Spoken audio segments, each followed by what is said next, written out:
Wow. Just wow. A little reorganizing here. Hi, everyone. Oh, yeah, you're good. So in 2009, several videos circulated of a man dancing on a hill at a music festival, and some of you might be familiar with these videos. He starts off alone and slightly off rhythm as everyone watches him. His dance moves are idiosyncratic, to say the least. It's a lot of flailing limbs. But he doesn't seem to care that other people are pointing and laughing, or that people have taken out their phones to record him. As an observer, it's a bit more painful to watch. This man is embarrassing himself in front of all these people. Then suddenly, someone joins him.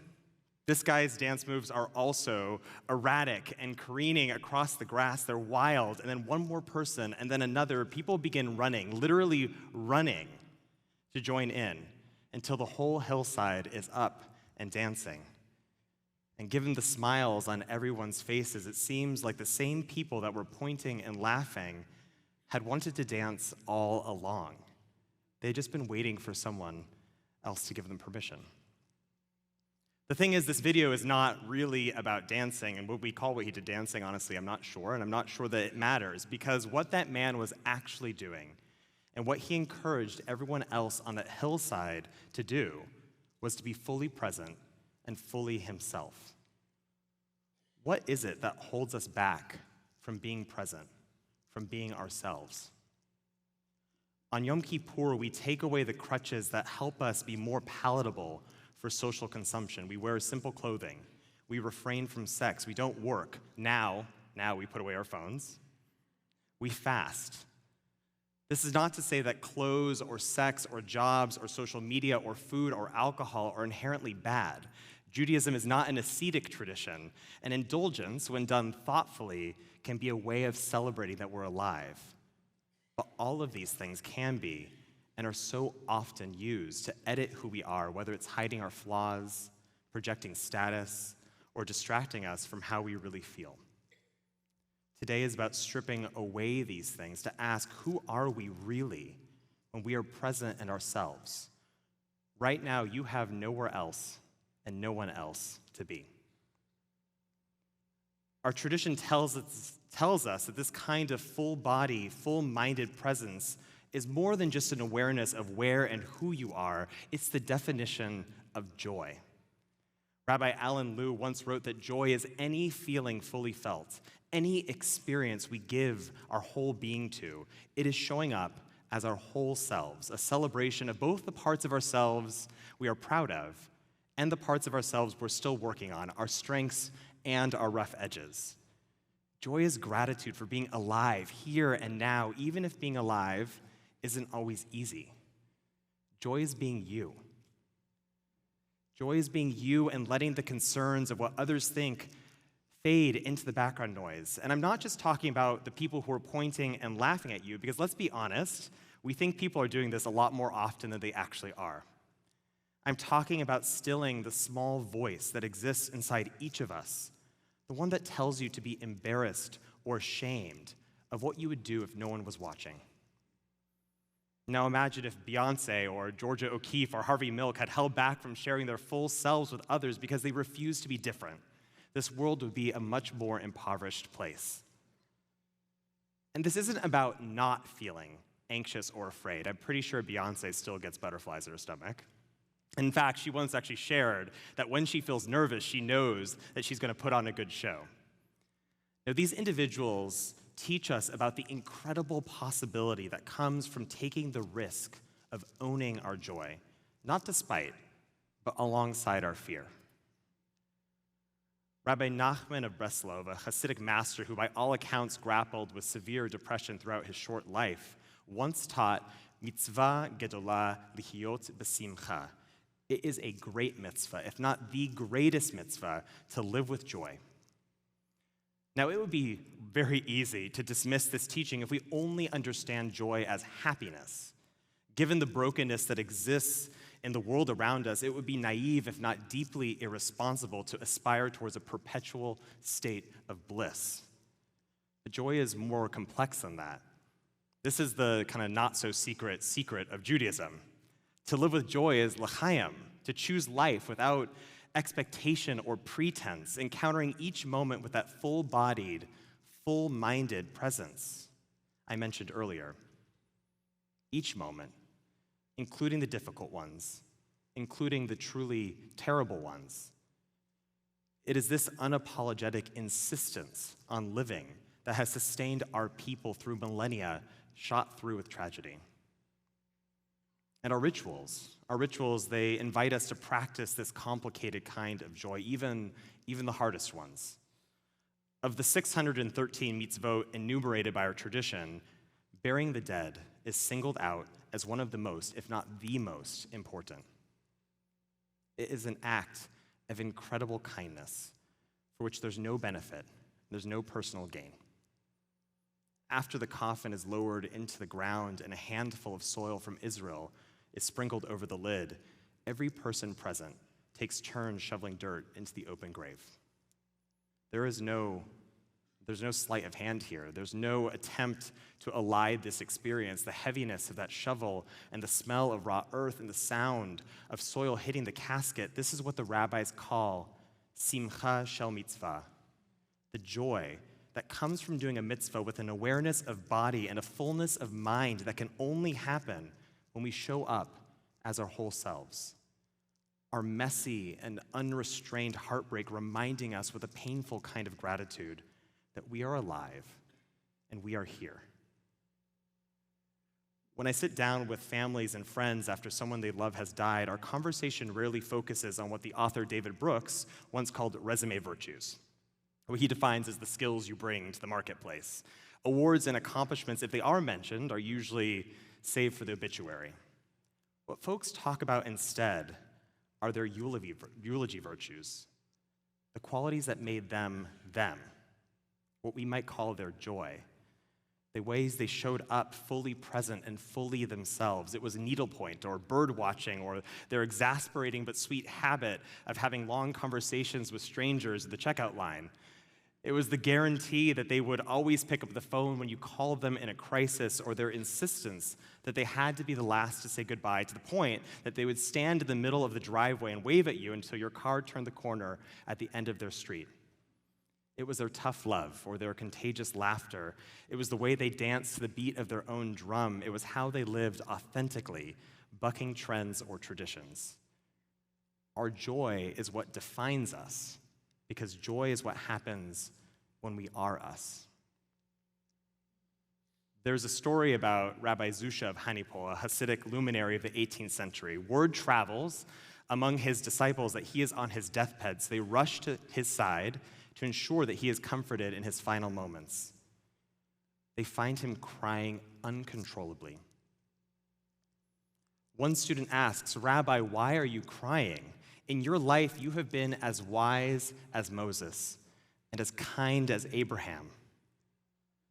Through his tears, Zusha responds, "When I die and I stand before the heavenly court, they won't ask me, 'Zusha, why weren't you as wise as Moses and kind as Abraham?' They will ask me, 'Zusha, why weren't you Zusha?'" Between Rosh Hashanah and Yom Kippur, we are tasked with the project of teshuvah, which is often, and I think very unhelpfully, translated as repentance, when really it means to return. Not to become something or someone else, but to come back to what makes you, you. It is the work of stripping away the things that inhibit us from being true to ourselves, the things that prevent Zusha from being Zusha, or me from being me, or you from being you. Grudges and regrets, expectations both socially prescribed and self-imposed, timelines of what you should accomplish and how you should achieve it and by when.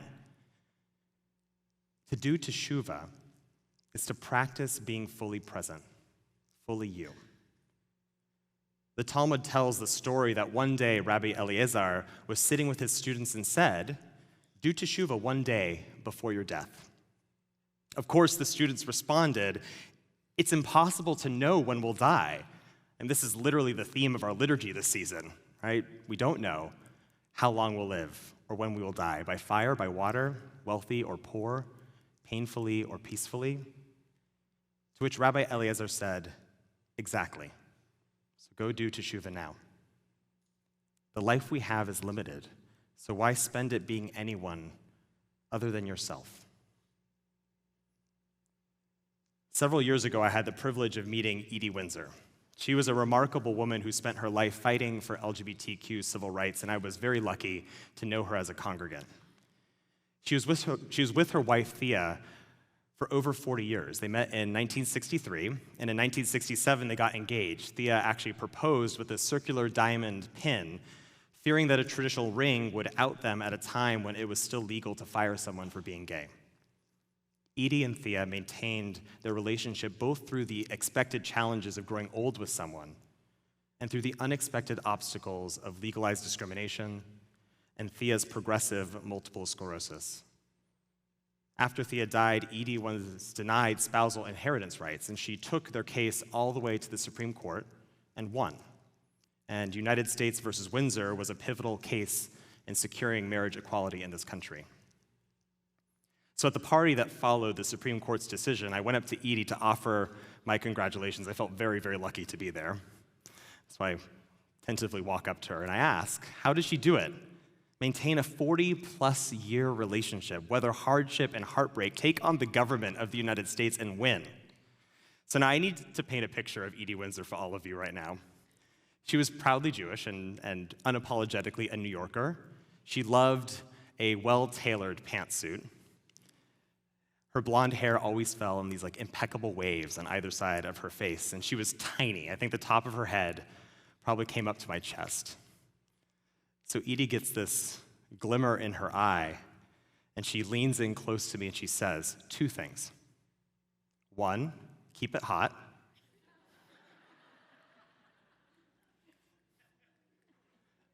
And two, do not delay joy. So I'm going to let you all figure out the first one on your own. But I want to take a moment to talk about her second point. Do not delay joy. And because of who she was, and because of the life that she lived, I don't think Edie meant happiness or fun. I think she meant joy in the most Jewish sense of the word, to show up fully and fully yourself in every moment we are given. So I know we all have it. I like to call it the drawer of delayed joy. It could be a shelf or a basket or a corner of the closet, but it's a standard feature of most of our homes. It's the place you keep that really nice candle that you're going to eventually burn when company comes over, or the bottle of wine that you'll open when you have the right reason to celebrate, or the book that you'll read when you have a moment to sit down, or the watercolors you'll pick up again when you're less busy, or the list of friends you've been meaning to call, or the meditation practice that you've been meaning to come back to, or you get the picture. I'm sure we all have it somewhere, right? So for me, it was a box of bath bombs that I was saving for an evening of self-care. They had been sitting in that drawer for so long that they had turned to chalk and crumbled.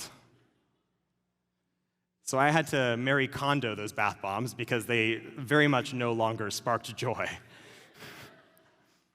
In fact, they had actually turned into a source of regret, a reminder of something that I had been meaning to do but never did. I really should have used them before they became unusable.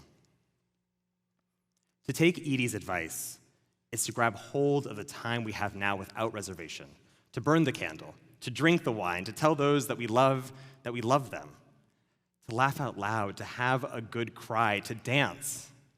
To not delay joy is to get rid of all the stuff that is holding us back from living our lives unapologetically and authentically. And speaking of Marie Kondo, she recently admitted that with several young children running around the house, she'd kind of given up on keeping it tidy. I know some of us are probably feeling very vindicated by that confession, myself included, right? See the aforementioned bath bombs. But I actually think that her letting the house get a bit cluttered to spend more time with her kids speaks to the message that Marie was always sharing. That because our time and our energy are limited, because we don't know what tomorrow will bring or if tomorrow will even happen, we need to be willing to let go of the stuff that doesn't spark joy so that we have more space for the things and the people that do. And here's the thing about that term. What we translate as spark joy, tokimeku in Japanese, is better understood as the sudden awareness of your heart beating in your chest. It could be because we're falling in love. It could be because we're excited. But it could also be the pang of nostalgia for a time long gone by, or because we're remembering someone that we lost. The Marie Kondo method is about bringing awareness and intention to each moment, whether it's folding your clothes or playing with your children. It's about joy, full-throated, fully felt. The lesson here is that joy doesn't just happen. It takes our attention and our presence. Rabbi Jonathan Sacks, who served as the chief rabbi of the British Commonwealth, once wrote that joy is the grateful acceptance and celebration of today, this day, whether difficult or delightful, and let's be honest, most of our days are a bit of both. That's life. As the psalm goes, Ze hayom asa Adonai nagila v'nismecha vo. This is the day that God has given us. Let us celebrate it. Let us lean in. Let us find joy, not delayed or deferred, not lost in the clutter of past regrets or future concerns, and certainly not lost in mindless scrolling or retail therapy or drinking too much or any of the other ways we distract ourselves from being fully present. Too often we treat busyness as a virtue, and we'll find anything to fill the gaps in our lives. Sometimes I think we're afraid that doing nothing is an indictment of our worth. And this is why we prohibit these things on Yom Kippur, quieting the noise just long enough that we might hear that still small voice within us that is a reminder of who we really are, what we really want. It's a lot easier said than done. But that which is worth doing is often not easy. Mitzvah gedula lihiot besimcha. It is a great mitzvah, if not the greatest mitzvah, to live with joy. I believe that this is the best thing we can do in response to a world that teaches us that we are lacking or less than. We are constantly barraged with messages telling us that a product or an experience, almost always something that can be bought or achieved, will bring us that sense of wholeness and therefore happiness. And this is the lie of consumerism and runs counter to the fundamental claim of our tradition that each of us is inherently good enough. Each of us is inherently good enough. Yes, even today on Yom Kippur, we recognize the ways we have fallen short of our fullest expression of self because we believe in our ability to change. To say that each of us deserves a second chance to do better, alongside the belief that we actually have the capacity to do so, is an unequivocal affirmation of our worth. I also believe that to live with joy is the best thing we can do in response to hate. This, in particular, is not easy. I imagine that none of us are immune to the news of increased and increasingly violent anti-Semitism in this country. And although we live at the safest moment in the history of our people, the past teaches us that we should never get too comfortable or too complacent with this fact. We never know when the promise of our liturgy, who by fire and who by water, who by extremists, who by terrorists, will come for any of us. I hate very few things, and Judaism teaches that hate is only reserved for the worst of what we do to one another. But I do truly hate that I am always aware of where the exits are.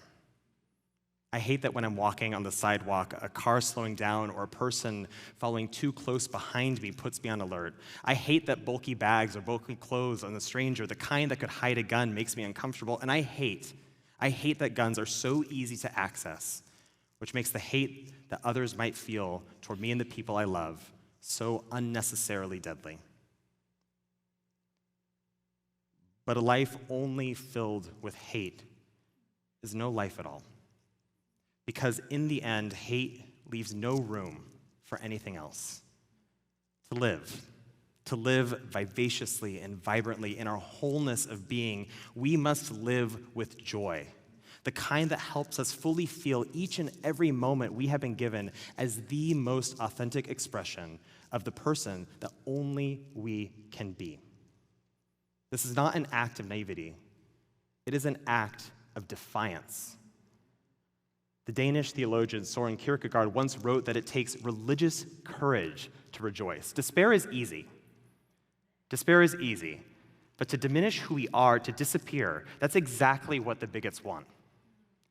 Joy calls us to be even more of the thing that they hate. More Jewish, more queer, more feminine, more trans, more non-binary, more racially and culturally diverse, more us, to do exactly what we are doing here in this room right now, observing Yom Kippur, because Yom Kippur is nothing if not unapologetically and distinctly Jewish. Joy in the face of hate is an incredible act of spiritual resistance. So last year on Rosh Hashanah, I spoke about the resilience and resolve it takes to move through the brokenness we experience in the world, whether it's of our own creation or due to the simple fact that life is hard sometimes. It had only been a few months since I had finalized my divorce, and suddenly I found myself on the other side of one of the most difficult seasons of my life. I cried when we sang, Min ha-metzer karatiya, ve'anani b'merchavya. From a narrow place I called out, and you answered me with expansiveness. I had come through the narrowness into a new and spacious sense of self. Now there was freedom, but also ambivalence, and some bewilderment, and the very uncomfortable question of, well, what now? I had filled so much of my life with worry and regret, with meeting the milestones of marriage, a house, a career, with trying to repair a relationship that was broken and in the end meant to stay that way. That I had never had the space to think about, much less pursue, what joy looked like for me. I think getting divorced was the first truly selfish thing that I had done. And I don't mean selfish in an uncaring or careless way. When we're sorting through the clutter in our homes, Marie Kondo says we should gather each thing that we're thinking of throwing away and take a few minutes to hold it, remember what you appreciated about it, say thank you, and put it aside. Together and apart, my ex-husband and I had sorted through 7 years of memories and milestones to decide whether this was something that we should keep. Choosing to end my marriage was a painful and deliberate decision to prioritize my well-being over anyone else's expectations of how I should spend the remainder of my life, however long or however short it may be. So there I was last year in my eat, pray, love moment, trying to discover who I was outside of the narrowness of socially prescribed shoulds and shouldn'ts, to be fully present and fully me, to take a risk, to no longer delay joy. Now, the problem here is that I have a very low threshold for embarrassment. I think this is something that actually plagues a lot of us who grew up in the participation trophy generation. Look, it's not bad to celebrate everyone's contribution to the team, but hidden underneath was a subtle message that the worst thing you could do is to do something not deserving of a passing grade or a gold star. I've never been one to attempt something, especially in public, that wasn't practiced or prepared, or do something that might make me look goofy or cause people to make fun of me, even if it's something that I really want to do. Every time Rabbi Lizzie asks us to get up and dance, I am so grateful that I can pretend to be really preoccupied with my prayer book. But I want to be the person who dances with abandon. But what can I say? It's hard. It's hard, and I have probably missed out on a lot of joy worrying about what others might think. So about a month ago, I found myself at a music festival with my boyfriend. We had arrived early to see Aluna, a top 10 artist of his, and because it was far away, and because it was still rush hour, the festival grounds were fairly empty. There were probably like a couple hundred people hanging around the stage, which in that kind of space, if you've ever been to a music festival, is like not a lot of people. And the set was great. It was very, very dance forward. But folks were mostly tapping their toes, nodding their heads. No one was really moving. Of course, my boyfriend grabs me by my hands and takes me to the very front of the crowd, where people have probably left like a 20-foot gap between like them and the stage. Like, he wasn't going to miss this moment. He starts to dance, and he starts to make me dance with him. And I actually love to dance. I really do. As embarrassing as I could, feel sometimes, like I do really love to dance, but usually like in the anonymity of the crowd. But here we were in that 20-foot gap, very much alone. And the thoughts flood in, oh God, like not here. Everyone is looking. Everyone is laughing. We're embarrassing ourselves. I look stupid. We aren't safe.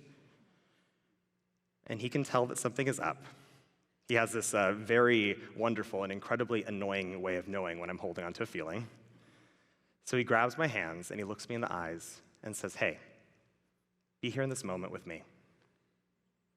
Be here in this moment with me. So I take a deep breath and I start dancing. And it's so hard to push down all of those fears, but step by step, it becomes a little easier. My body becomes a little looser, and my heart becomes a little freer. And suddenly, in the space that had only been occupied by worry and concern, joy, unapologetic and undelayed, also emerges. And guess what? People joined us. They had just been waiting for someone else to give them permission to be fully present and fully themselves.